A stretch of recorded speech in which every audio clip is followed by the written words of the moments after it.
उठाओ अपने हाथों को और बोलो, ये वचन मेरी जिंदगी में 100 गुना फलों को लेके आए परमेश्वर। इसको मैं सुनूं और फल लेके आऊं खुदा। प्रभु यीशु मसीह के सामर्थी नाम में हम मांगते हैं, आमीन आमीन। हालेलुया। एक बार जोर से तारीफ करो, जोर से जोर से जोर से जोर से। आमीन। कॉन्ग्रेचुलेशंस सब क्रिश्चियन लोगों को कि परमेश्वर ने आपकी प्रार्थनाओं को सुना और 8 जून से जो चर्चेस हैं वो ओपन है।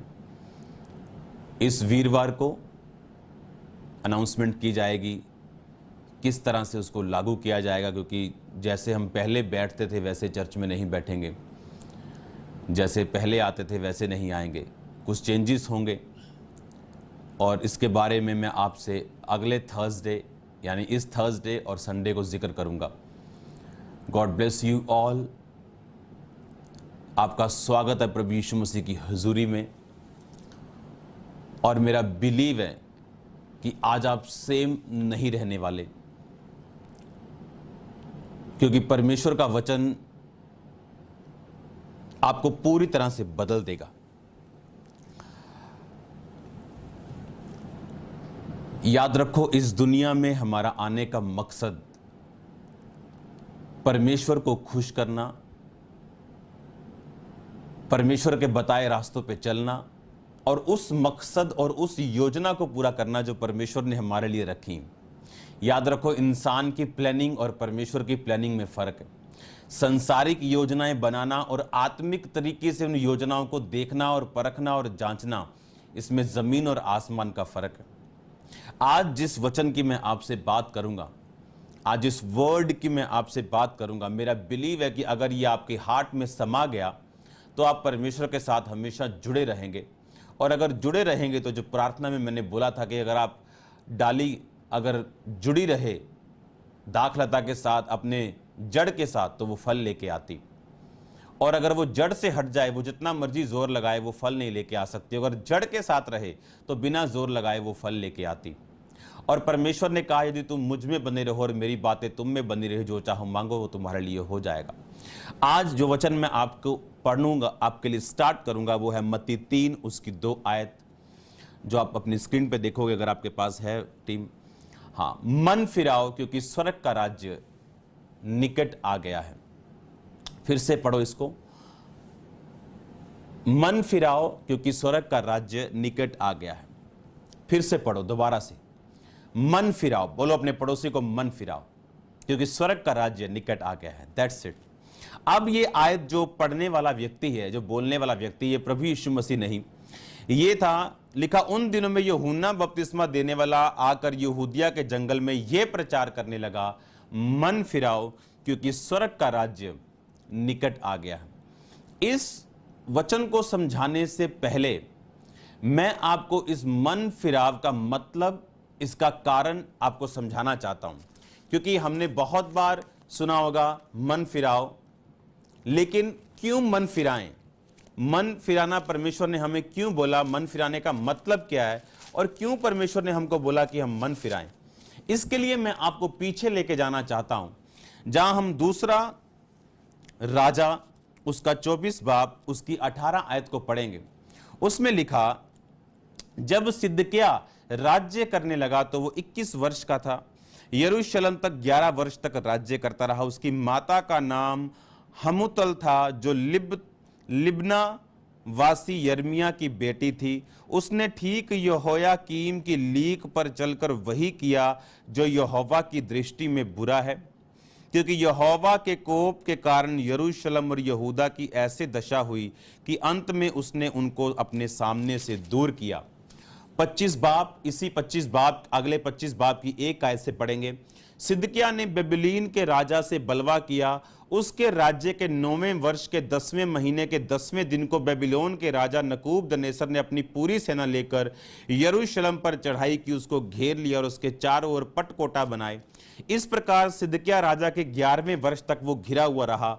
चौथे महीने के 9वें दिन नगर की महंगाई इतनी बढ़ गई कि लोगों के पास खाने को कुछ न रहा।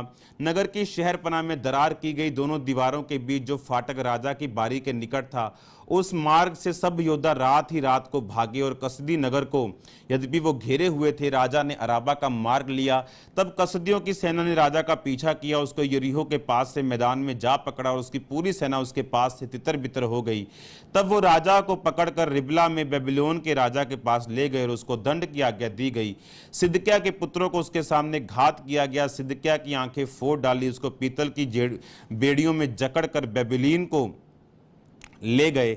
बेबीलोन के राजा नबूकदनेस्सर के 19वें वर्ष के 5वें महीने के 7वें दिन को अंगरक्षक के प्रधान नबूजरदान ने बेबीलोन के राजा का जो एक कर्मचारी था यरूशलेम में आया और यहोवा के भवन, राज भवन यरूशलेम के सब घरों अर्थात हर एक बड़े नगर को आग लगाकर फूंक दिया, हर एक बड़े घर को फूंक दिया। यरूशलेम के चारों ओर की सब शहरपनाह को कसदियों की पूरी सेना ने जो अंगरक्षकों के प्रधान के संग थी ढा दिया। जितने लोग थे वो लोग बेबीलोन के राजा के पास भाग गए। साधारण जो लोग जो रह गए उन सबों को बंदी बना लिया गया। कुछ कंगालों को दाग की बारी की सेवा करने के लिए छोड़ दिया गया। मैंने ये आपके लिए वचन इसलिए पढ़ा क्योंकि इस मन फिराव को हम समझ सकें कि इसका मतलब क्या है। अब मैं आपसे कुछ बात जो करूंगा आपको बड़ा सीरियसली इसे लेना है, क्योंकि शायद आपने मन फिराव बहुत बार सुना होगा, लेकिन आज जो मैं आपसे बात करने वाला हूं, मन फिराव का मतलब है इंग्लिश में रिपेंट। रिपेंट शब्द बाइबल में पहली बार जब आया था, यह निर्गमन की पुस्तक 13 उसके 17 बाब में आया था। इस लाइन में जो परमेश्वर ने रिपेंट यानी मन फिराव का यूज किया, उसको इसलिए यूज किया था रिपेंट शब्द को कि जब इजरायली जा रहे थे तो परमेश्वर ने कहा मैं इनको अलग मार्ग से लेके जाऊंगा, ऐसा ना हो कि ये रास्ते में पछताएं और वापस चले जाएं। इस जो पहली बार बाइबल में रिपेंट शब्द आया वो था हिब्रू 5162 शब्द रिपेंट, जिसका मतलब आप अपनी स्क्रीन पे देखोगे H5162, जिसका मतलब है नाखाम। नाखाम का मतलब है that is breathe strongly by implication to be sorry. बस लिखा नाखाम का मतलब है जैसे ठंडी सांस लेना, सॉरी करना, ठंडी सांस लेके सॉरी फील करना किसी काम के लिए जो हमने किया और हम उसके लिए पछताते हैं। और यही शब्द को परमेश्वर ने अपने लिए भी इस्तेमाल किया कि जब परमेश्वर ने कहा कि निनवा के लोग अब मन फिरा चुके हैं, अब मैं अपने नाश करने की रीति से पछताता हूं, यानी परमेश्वर रिपेंट करता है और बोलता है कि अब मैं इनको नाश नहीं करूंगा। जो रिपेंट का शब्द पहली बार यूज किया गया नए नियम में, पुराने नियम में इसको दो तरह के शब्दों को यूज किया गया जिसके बारे में बाद में बात करूंगा, क्योंकि ये रिपेंट जो पार्ट्स हैं इसको कम से कम 5 से 7 पार्ट्स ये टीचिंग चलेगी और आपको पूरी तरह से समझ आएगा कि रिपेंटेंस है क्या, मन फिराव है क्या, मुझे करना क्या है। आज जिस शब्द के बारे में मैं बात करूंगा वो नए नियम में है, क्योंकि हमने नाखाम शब्द को सुन लिया। आज जो बात मैं आपसे करूंगा वो है जो हमने अभी वचन पढ़ा यूहन्ना बपतिस्मा वाले का कि मन फिराओ क्योंकि परमेश्वर का राज्य निकट आया। उस वचन को जब हम पढ़ते हैं तो रिपेंट का मतलब, जब हम इसको पढ़ते हैं रिपेंट को, तो इसका मतलब है मेटानियो, ग्रीक भाषा का 3340 शब्द। इसका मतलब है to think differently, reconsider, morally to feel compunction and repent. Compunction का मतलब मलाल करना, किसी चीज के लिए दुखी होना। हां, किसी चीज के लिए दुखी होना, मलाल करना। अब मैं आपको बताता हूं, उसने कहा मलाल करो क्योंकि परमेश्वर का राज्य निकट आया। उसने कहा टू थिंक करो डिफरेंटली, अब अलग तरह से सोचो क्योंकि परमेश्वर का राज्य अब निकट आया। जो वचन मैंने आपको पढ़ाया, आप जानते हैं ये राजा बहुत इंपॉर्टेंट था। इसका नाम सिदकिय्याह था। जब ये राज करने लगा 21 साल का था, 11 साल तक ये राज करता रहा और वही किया जो यहोवा की दृष्टि में बुरा है। आप जानते हैं जब परमेश्वर ने इजरायलियों को बाहर निकाला तो परमेश्वर ये चाहता था कि उनका कोई भी राजा ना हो, कोई पॉलिटिकल लीडर ना हो, बल्कि ये आत्मिक लोगों के सहारे चले। पर बाइबल कहती है उन लोगों ने दूसरे लोगों की तरह एक लीडर मांगा और परमेश्वर नाराज हुआ, लेकिन बाद में उनकी प्रार्थना को सुनकर शाऊल को उनके ऊपर निर्धारित कर दिया। जब शाऊल राज्य करने लगा 2 साल तक उसने अच्छा राज किया, खुदावंत की आत्मा से चला। उसके बाद बाइबल कहती वो गिर गया और उसके बाद परमेश्वर ने शाऊल की जगह दाऊद को उठाया और उसके स्थान पर बाइबल कहती दाऊद कुछ सालों के बाद राजा बनाया गया। जब दाऊद 30 साल का था वो यहूदा पर राजा बना, जब 37.5 का था तो वो इजराइल पर पूरे राजा बना। अब परमेश्वर ने दाऊद के द्वारा अपने लोगों को चेताया, अपने लोगों को अपने राज पर चलाया और दाऊद को बोला कि अगर ये लोग मेरी आराधना करें, मेरे सामने दीन बने, अगर ये मूर्ति पूजा में और गुनाहों में ना जाएं तो मैं इनको हमेशा ध्यान में रखूंगा। अगर तू भी पवित्रताई में रहे और मेरे वचनों में रहे तो तेरे वंश पर मैं अपनी दया को कभी ना हटाऊंगा। पर हम बाइबल में क्या देखते हैं कि जब सुलेमान मरा, उसके बेटे ने राज करना शुरू किया और उसके बाद कोई राजा अच्छा करता था, कोई राजा बुरा करता था। जब वो अच्छा करता था तो इजराइल पनपता था, जब वो बुरा करते थे तो दूसरे राजा उन पर हमला करते थे। हुआ क्या तब ये हुआ कि परमेश्वर का क्रोध, जैसे एक सजा परमेश्वर ने दी, एक सजा दी कि तूने गलत काम किया, जा दरवाजे के बाहर जाके मुर्गा बन जा, जैसे टीचर्स बोलते मुर्गा बना दिया, बाहर खड़ा कर दिया, हाथ ऊपर करके जैसे स्कूलों में होता खड़ा कर दिया। हाँ, मुझे स्कूल में बहुत सबसे कम शायद सजा मुझे मिली, बहुत सबसे कम में से मेरा नंबर था, लेकिन वो बात अलग है। अब आप ध्यान से सुनो, एक सजा मिल गई, ओके, आपको सजा दे दी गई, पर परमेश्वर ये सजा देता रहा उन्हें और उन्हें राजाओं के अधीन करता रहा, विरोधी राजाओं के अधीन करता रहा, उनकी ब्लेसिंग्स को कम करता रहा, लेकिन उनको त्यागा कभी नहीं। और परमेश्वर उन्हें मौका देता रहा कि मन फिराओ, अभी भी मन फिराओ, अभी भी मन फिराओ। और बाइबल ऐसा कहती कि पहले उनका न्याय करते थे, फिर राजा लोग आए और जो राजा लोग आते गए और आते गए, लेकिन परमेश्वर ने क्या फील किया? परमेश्वर ने एलिया को इसी दौरान भेजा, अलीशा को इसी दौरान भेजा। लोगों के ऊपर उन्होंने साबित किया आसमान से आग उतार के कि परमेश्वर सच्चा है और तुम इसी परमेश्वर की आराधना करो। बहुत से मिरेकल्स हुए, नमान कोड़ी के जैसे, सारपत की विधवाओं के जैसे, शुनेम वासी औरत के बेटे को मिलना, फिर उसके मुर्दा बेटे को जिंदा करना। So many miracles in the Bible, old testament, so many, इतने मिरेकल्स थे कि ये काफी थे लोगों को विश्वास करने के लिए कि परमेश्वर जीवित है और हमें मन फिरा के अब परमेश्वर के पीछे चलना चाहिए। पर बाइबल इस तरह से कहती, इतने बड़े चमत्कारों को देखने के बाद भी, कि इतने समुद्र को 2 भाग होते हुए देखा, बहुत से कार्य उन्होंने देखे होते हुए, पर आप क्या जानते, इतने कामों के होने के बाद भी उन्होंने मन नहीं फिराया। और जब राजा बुरा आता था तो सब लोग उसी बुरी चाल पे चलते थे, उन्हीं देवियों के, बाइबल कहती है कि अशेरा के पीछे चलते थे, उन्हीं मूर्तों के पीछे चलते थे, उसी व्यभिचार को करते थे। और परमेश्वर ये एक्सपेक्ट करता था कि मैं कब तक इनको सजा दूंगा, इनको अब मन फिरा लेना चाहिए। अब हुआ क्या? अब जैसे बोलते हैं कि अति हो गई, एक स्टूडेंट को हमने सजा दी कि चल मुर्गा बन जा, अब वो मुर्गा बनने से भी बाज नहीं है, आपको बोला चल भाग जाओ ग्राउंड में, हाथ ऊपर करके चक्कर लगा। अब हाथ ऊपर करके चक्कर लगा लिया, उसके पेरेंट्स को बुला लिया, उसको समझा लिया, उसको बड़ी सजा दे दी, 1 महीने के लिए सस्पेंड कर दिया। अगर वो फिर भी नहीं सुधरा तो क्या किया? उसको स्कूल से रस्टिकेट कर दिया, निकाल दिया। मैं उस चीज की बात कर रहा हूं, ये लास्ट राजा है बाइबल का। इसके बाद बहुत से राजा हुए होंगे, लेकिन यह दूसरा राजा का अंत है। जब सिदकिय्याह राजा हुआ तो बाइबल कहती इसने मन नहीं फिराया और इसने बेबीलोन के राजा से बलवा किया। जब बेबीलोन के राजा से बलवा किया तो सिदकिय्याह के पास यहोवा के कुछ नबी रहते थे।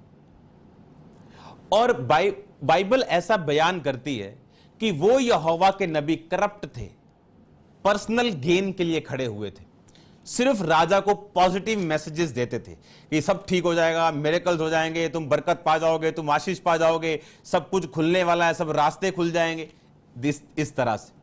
पर राजा को रिपेंटेंस का मैसेज उन्होंने कभी नहीं दिया। और जब रिपेंटेंस का मैसेज राजा को नहीं मिला, तो राजा जब बेबीलोन के राजा से लड़ने के लिए गया और बलवा करने के लिए गया, तो राजाओं को यह मालूम होता था कि जब किसी दूसरे राजा से लड़ना है तो वो यहोवा के नबियों से पूछते थे। और बाइबल कहती यिर्मयाह नबी से वो कभी नहीं पूछता था, खुदावंद के सच्चे नबी जो थोड़े होते थे उनसे वो कभी नहीं पूछता था, क्योंकि उनको मालूम था कि ये हमेशा रिपेंटेंस की बात करेगा, ये तौबा की बात करेगा, ये पवित्रता की बात करेगा। हमने इससे बात ही नहीं करनी, हम उससे बात करेंगे जो हमारे लिए पॉजिटिव बोलता है, जो ब्लेसिंग्स के मैसेज देता है, हम उससे बात करेंगे। और जब उन नबियों से बात की गई, उन्होंने कहा राजा चिंता मत कर, खुदावंद बड़े काम करने जा रहा है, तेरे जिंदगी में बड़े काम करने जा रहा है, चिंता ना कर, चक्करे फटे दूं। और वो जब बेबीलोन के राजा से लड़ने के लिए गया, जब बलवा किया, तो बेबीलोन के राजा ने नगर घेर लिया। नगर जब घिरा तो सारी सप्लाई चर्च आनी बंद हो गई नगर में, फूड सप्लाई, चीजों की सप्लाई, कपड़ों की सप्लाई, सब बंद हो गया। और लिखा महंगाई इतनी बढ़ गई कि लोग भागने लगे और शहर पनाह में दरार की गई, क्योंकि यरूशलेम के चारों ओर शहर पनाह थी, उसमें दरार करके राजा अपने लोगों समेत भागा। लेकिन दूसरे लोगों को मालूम हुआ, उन्होंने राजा का पीछा किया, पीछा करके उसे पकड़ा और बेबीलोन के राजा के उन्हें पकड़ा के अधीन कर दिया। उसके बेटों को खत्म कर दिया गया, उसकी आंखें फोड़ डाली गई। और बाइबल कहती यरूशलेम की शहरपनाह, जो हम सुनते हैं नेहम्याह की पुस्तक में, आप जानते हैं नेहम्याह ने वो शहरपनाह बनाई थी। और जब वो शहरपनाह कब नाश की गई? इसी सिदकिय्याह राजा के टाइम पे।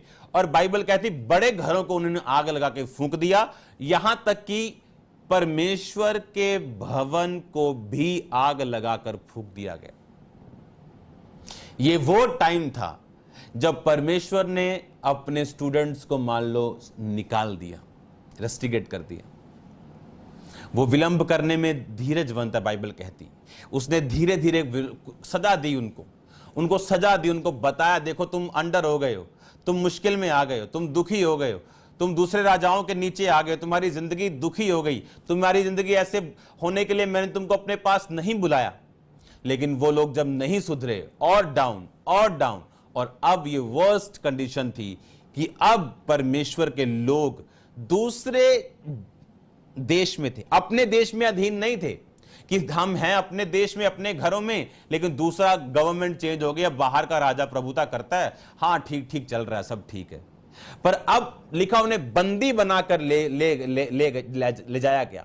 और जब लोगों को बंदी बना के ले जाया जाता था तो कौन से काम वो करते थे? ईंटें बनाने का काम, दुखी करने वाला काम, जो काम दुखी होने वाले थे।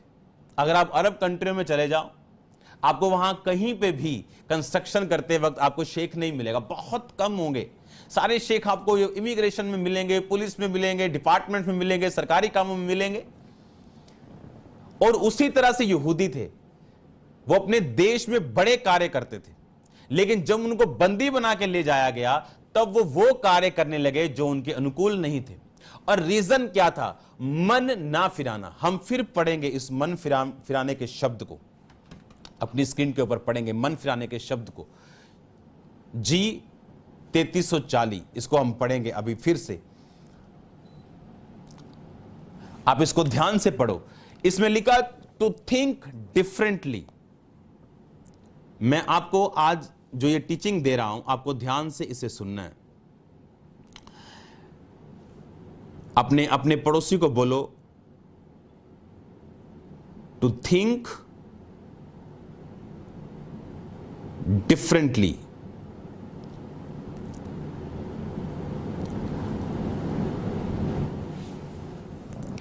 और अगर हम इसको ध्यान से पढ़ें, morally to feel compunction repent.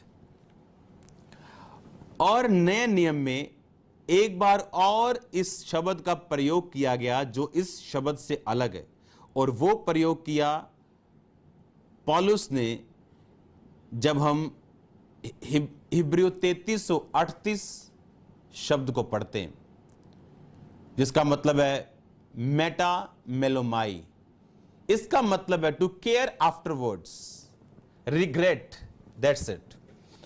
इसका मतलब है टू केयर आफ्टरवर्ड्स। जैसे आपको मैं बोलता हूं ओए तौबा कर, एक ये शब्द है। एक मैं बोलता हूं ओए मुड़ जा अपने गंदे कामों से, एक ये भी वही लाइन सब वैसे ही है। एक है ओए सुधर जा, ये भी उसी लाइन में। रिपेंट शब्द बाइबल में 4 तरह का यूज किया गया। एक बार इसको यूज किया गया ठंडी सांस भरना, किसी चीज के लिए सॉरी फील करना। ये परमेश्वर भी ऐसा करता है, सॉरी फील करता है कि नहीं अब मैं इनको नाश नहीं करूंगा। दूसरी बार यूज किया गया कि मलाल महसूस करना। फिर यूज किया गया केयर आफ्टरवर्ड्स, कि तौबा करने बाद केयर करना कि नहीं अब मैं ये काम नहीं करूंगा। एक परमेश्वर की ओर वापस मुड़ना, इसको भी यूज किया गया। इसका मतलब क्या, मैंने आपको इसलिए मैं चीजें कह रहा हूं मन फिराओ, क्योंकि आज अगर मुसीबतों का कोई कारण है तो वो पाप है। परमेश्वर ने कहा 38 साल के रोगी को तू फिर से पाप नहीं करना, ऐसा ना हो इससे भारी मुसीबत तुझ पे आए। अब जो बंदा 38 साल से पैरालाइज्ड है, उसकी फैमिली उसको छोड़ चुकी है, बिजनेस बंद हो चुके हैं, शरीर साथ नहीं दे रहा, अब इससे बुरा क्या हो सकता है? इससे भी क्या बुरा कुछ हो सकता है क्या? मोस्टली जो लोग पाप में हैं, जो लोग प्रभु में खड़े थे गिर गए, व्यभिचार में गिर गए, कोई शराब में गिर गया, कोई नशे में गिर गया, उनको लगता है बस यही है कि अब हम गिर गए, अब इससे आगे क्या? अब गिरने के कारण फाइनेंशियल प्रॉब्लम हो रही है, फिजिकल प्रॉब्लम हो रही है, फैमिली टूट रही है,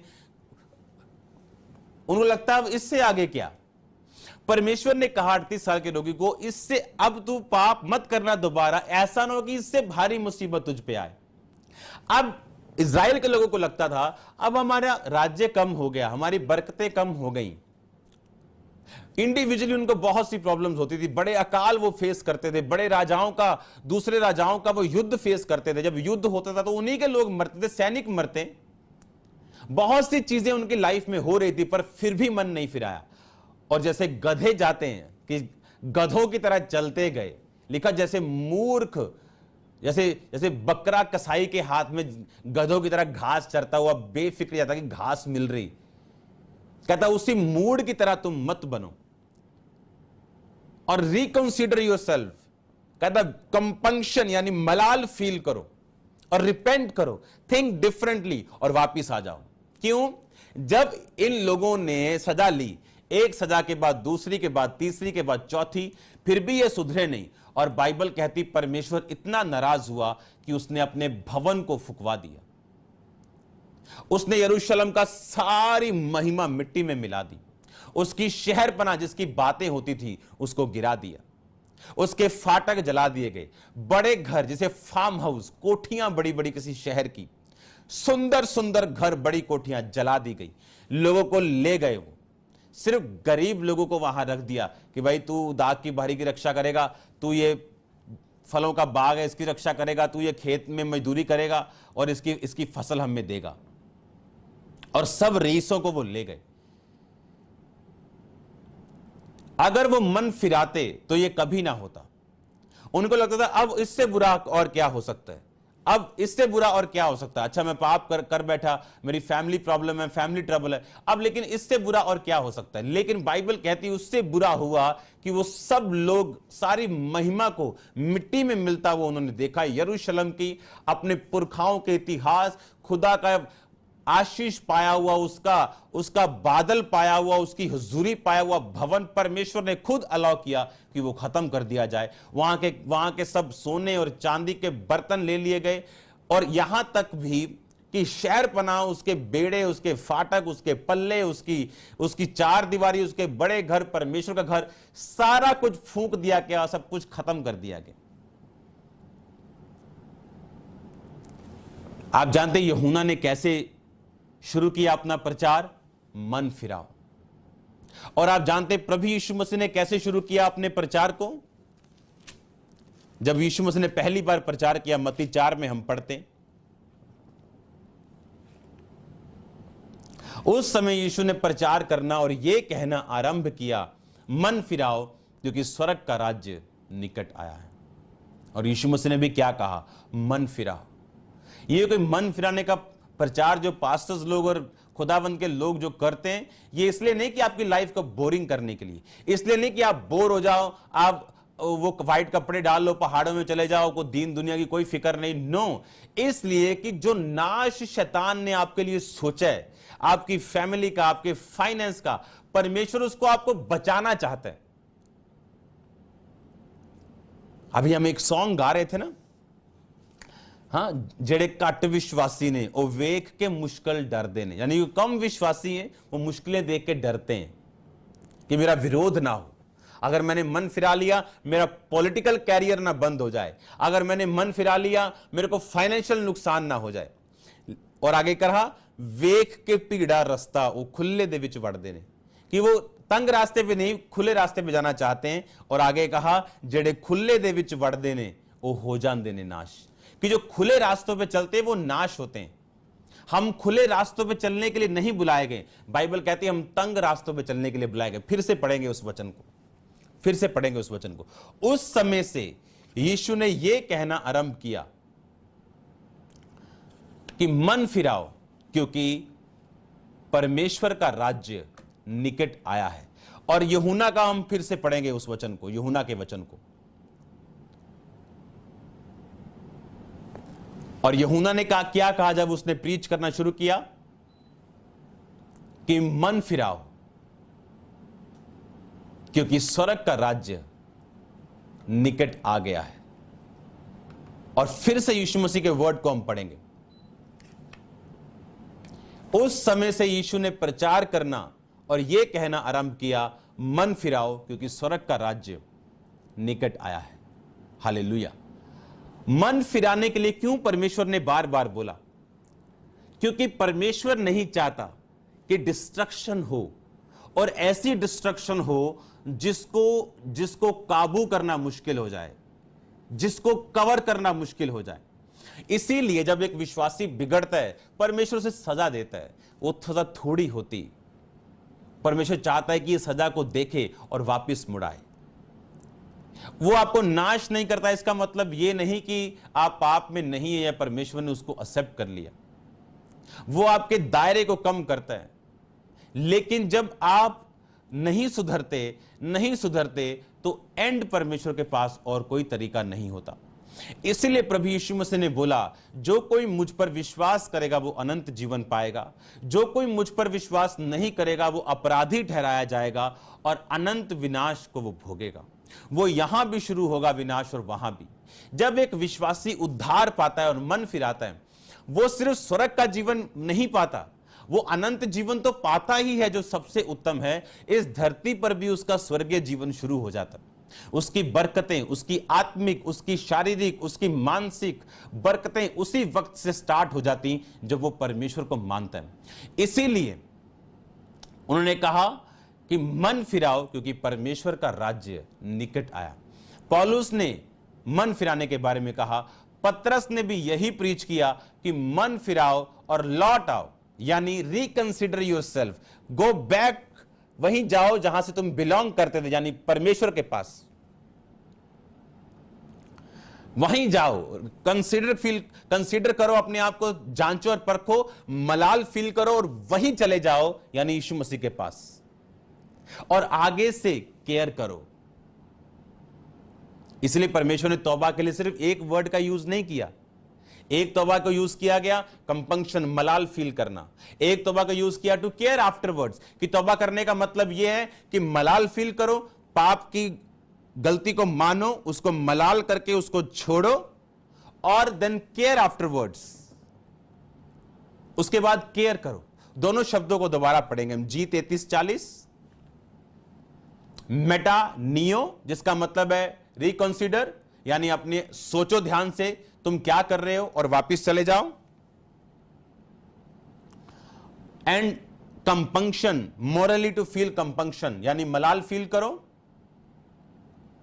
और उसके बाद लिखा रिपेंट, यानी तौबा करो। और दो बार ये शब्द दो अलग अलग शब्द यूज किए गए नए नियम में रिपेंट के लिए। दूसरा शब्द हम पढ़ेंगे, जी वाला, इसमें है मेटा मेलोमाई, जिसका मतलब है to care afterwards, that's it. यानी पहले मलाल महसूस करो, गिल्टी फील करो, तौबा करो, देन तौबा करने के बाद केयर आफ्टरवर्ड्स, यानी उसके बाद केयर करनी। जैसे गाड़ी चला रहे हैं, एक्सीडेंट कर दिया जानबूझ के, तेज चला के, गाड़ी पे डेंट पड़ गया, मलाल फील हुआ, अब मलाल करके क्या करना, गाड़ी ठीक कराना, और उसके बाद केयर आफ्टरवर्ड्स, गाड़ी फिर तेज नहीं चलाना। उसी तरह इसलिए बोला गया, मैंने आपको सिदकिय्याह राजा इसलिए पढ़ाया, जब आप तौबा में नहीं होते, मोस्टली आप फेक लोगों की संगति में चले जाते हैं, फेक प्रॉफिट्स, फेक लोग, फेक विश्वासी, गलत संगति में आप चले, यह तौबा ना होने की निशानी। जब आप तौबा में नहीं होते, सडनली आपकी संगति ऐसे लोगों के साथ होती जिनको आत्मिक चीजों की परवाह नहीं, जो आशीष लेना चाहते, बड़ी गाड़ियां, बहुत बड़ी ब्लेसिंग्स मुझे मिल जाएं, दैट्स इट। उनको तौबा से कोई मतलब नहीं, अपने लोगों की तौबा से कोई मतलब नहीं, अपने कैरेक्टर से कोई मतलब नहीं, उन्हें कोई मतलब नहीं वो परमेश्वर के साथ जुड़े रहते या नहीं, उन्हें सिर्फ मतलब है तो ब्लेसिंग्स के साथ, जो सिदकिय्याह राजा के साथ हुआ। जब आप तौबा में नहीं होते तो बाइबल कहती परमेश्वर ऐसी आत्मा को भेजता है कि जो अपने झूठे नबियों से झूठ बुलवा के लोगों को झूठा तसल्ली और झूठा सहारा देती और उनको विनाश की ओर लेके जाती। इसीलिए परमेश्वर ने कहा था मैं तुझे कभी नहीं छोड़ूंगा, कभी नहीं त्यागूंगा और तुझे धोखा कभी नहीं दूंगा। इसका मतलब परमेश्वर धोखा देता है। आप जानते हैं परमेश्वर कत्ल भी करता है, वो धोखा भी देता है। क्यों? अगर आप, परमेश्वर ने कहा तूने कत्ल किया तो मैं वही तेरे साथ करूंगा। अगर दाऊद ने कत्ल किया तो परमेश्वर ने कहा तलवार मैं तेरे घर पे चलाऊंगा। अगर दाऊद ने पाप किया तो परमेश्वर ने सजा दी। आप सोचो एक बात ध्यान से, इसीलिए वो सिदकिय्याह बेबीलोन के राजा के खिलाफ लड़ने लगा। उसे लगा यहोवा के नबियों ने बड़ा अच्छा बोला है, क्योंकि वो राजाओं से पैसा चाहते थे कि 2-4 प्रोफेसी मारेंगे, राजा जी गिफ्ट लेके आएंगे। ओके, लेकिन जो असली नबी थे वो उनको डायरेक्ट बात बताते थे, क्या चक्कर है तुम्हारा, ये रॉन्ग है, ये रॉन्ग है, ये रॉन्ग है। उनको लगता था ये हमारे खिलाफ ही बोलता है हर वक्त, ये रॉन्ग है, ये रॉन्ग है, तुम्हें ऐसा नहीं करना, परमेश्वर के साथ जुड़ के रहना है ताकि तुम्हें बरकत मिले। तुम्हें इस मूर्ति पूजा में नहीं जाना, तुम्हें इस पाप में नहीं जाना, तुम्हें यहोवा के बातों को, उसके व्यवस्था को मानना है। ये बातों का प्रचार वो नहीं करते थे क्योंकि उन्हें मतलब नहीं था। खुद भी वो औरतों के साथ सोना, खुद भी व्यभिचार करना, ये उनकी लाइफ का हिस्सा था और वो नहीं चाहते थे ऐसा कोई भी काम करना जिससे राजा को डिस्कंफर्ट फील हो। पर जो यहोवा के सच्चे नबी थे वो सच्चा मैसेज देते थे। आज एक बंदा अगर बिगड़ गया, वो ये मत सोचे कि उसकी लाइफ में जो खराब हो गया बस यही है और वो बिगड़ा रहे, क्योंकि उसके बाद हालत बुरी होने वाली, और बुरी होने वाली, और बुरी होने वाली। सोचो 38 साल का रोगी, उसका फैमिली लाइफ खराब हो चुका। यीशु मसीह ने कहा क्या तू चंगा होना चाहता है? कहता परमेश्वर मेरे पास कोई बंदा नहीं जो मेरे पास रहे। आप सोचो कितनी देर बाद वो पानी हिलता था, जब स्वर्गदूत हिलाते थे और बीमार उतरते थे, और जो पहले उतरता था वो चंगा होता था। कितनी देर बाद होता होगा? 15 दिन बाद, हफ्ते बाद, महीने बाद। आप सोचो एक इंसान के 200 रिश्तेदार होते हैं। मैं कहता चलो एक इंसान के 200 नहीं है, वो बहुत माड़ा बंदा है, उसके 100 होते हैं। मैं सोचता हूं चलो माड़े से ही माड़ा है, उसके 50 होते हैं। मैं कहता हूं वो कख नहीं है, कुछ नहीं है, 30 तो होंगे ना उसके।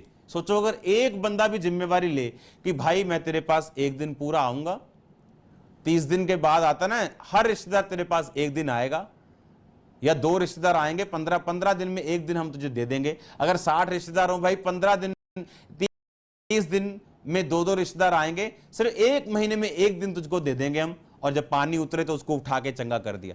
उसके पास एक जन नहीं था, बाइबल कहती, जो उसके पास रुक सके। उसका परिवार खत्म हो चुका था, शरीर हिल नहीं सकता था, फाइनेंस खत्म हो चुका था, बंदे खत्म हो चुके थे। इससे भी बुरी हालत क्या हो सकती है? क्या बताओ, इससे बुरी हालत और क्या हो सकती? मेरे को तो पता नहीं क्या हो सकती, लेकिन यीशु मसीह ने कहा, कहता इससे भी बुरी हालत में तू फंस जाएगा अगर फिर से पाप करेगा। आज जो लोग नशा बेच रहे हैं, जो लोग व्यभिचार करके बैठे सोचते हैं अब और क्या, अब तो खत्म हो गया, अब और क्या। अरे तो शुरू है, ये तो अभी मुर्गा बनाया है, ये तो भी हाथ खड़े किए हैं, अभी तो रेस्ट्रिगेट नहीं किया। और परमेश्वर ने कहा मन फिराओ, मलाल करो, देन केयर आफ्टरवर्ड्स, फिर उस पाप में मत जाओ। क्यों? इसका मतलब यह नहीं कि वो आपको दुखी करना चाहता है, इसका मतलब यह नहीं वो आपको बोर करना चाहता है, इसका मतलब यह नहीं कि वो आपसे कुछ चाहता है। इसका मतलब यह कि जो डिस्ट्रक्शन, जो विनाश शैतान सोच के बैठा आपके बच्चों का, आपके फाइनेंस का, आपके शरीर का, वो ना कर पाए। ऐसे लोगों की मैं स्टोरी सुनता हूं, सुन के इतना दुख होता है। पास्टर्स, सेवा चल रही, काम हो रहा है, कुछ ऐसा हो गया, माफ ही नहीं कर पाए लोगों को। कड़वापन दिल में, लड़ाई झगड़ा, शरेआम अटैक हो रहे, किसी को कोई पैरालाइज का अटैक हो गया, खत्म हो गया। क्यों? परमेश्वर कहता मन फिराओ। अगर अभी भी कड़वी चीज हम लोगों के लिए अपने दिल में रखेंगे, चाहे वो किसी भी तरह के क्यों ना हो। सुनो, आप बुरे लोगों को अपने जीवन से दूर कर सकते हो, पर उनके बारे में बात मत करो, उनके बारे में बुरा मत बोलो। आपको जो अच्छा लगता है आप वो करो। और इन चीजों से आत्मा की भरपूरी की कमी होती। इन चीजों से अब हम शैतान को अलाउ करते कि वो हमारी लाइफ में काम करे। इन 7 हफ्तों में जब हम इस रिपेंटेंस का शब्द सुनेंगे और हम सुनेंगे इस वर्ड को, रिपेंटेंस, रिपेंट क्या है, मन फिराव क्या है क्या, करना कैसे। ये 3 हफ्ते हम सुने, या 3 मीटिंग में सुने, या 7 मीटिंग में, जब तक परमेश्वर चाहेगा। आज पार्ट 1 है, आज जिसको आप सुन रहे हो, कि परमेश्वर ने अपने लोगों पर जो बोलते धीरज रखा, उनको सजा दी, उनको नीचे किया, डाउन किया, पर वो आगे बढ़ते चले गए और नहीं सुधरे। अपने मिरेकल्स किए। क्या आज आप मिरेकल्स नहीं देखते? क्या हम परमेश्वर के कामों को नहीं देख रहे? क्या उसकी बरकत को नहीं देख रहे? तो क्या यह काफी नहीं कि हम मन फिराएं? और तब भी अपने मन को कठोर कर लेना। और बाइबल कहती है ढीठ मत बनो, नहीं तो हटा दिए जाओगे। ढीठ मत बनो, नहीं तो हटा दिए जाओगे। हालेलुया। रिपेंटेंस, रिकंसीडर, सोचना फिर से अपनी लाइफ के बारे में। Compunction, morally to feel compunction मतलब मॉरली, नैतिक तौर के ऊपर मलाल फील करना, रिपेंट करना, तौबा करके उसके बाद केयर आफ्टरवर्ड्स, उसके बाद केयर करना कि फिर से उन गुनाहों में ना जाएं। क्यों? बाइबल कहती जो तंग रास्ते पे चलेंगे वो परमेश्वर के, और बहुत कम है।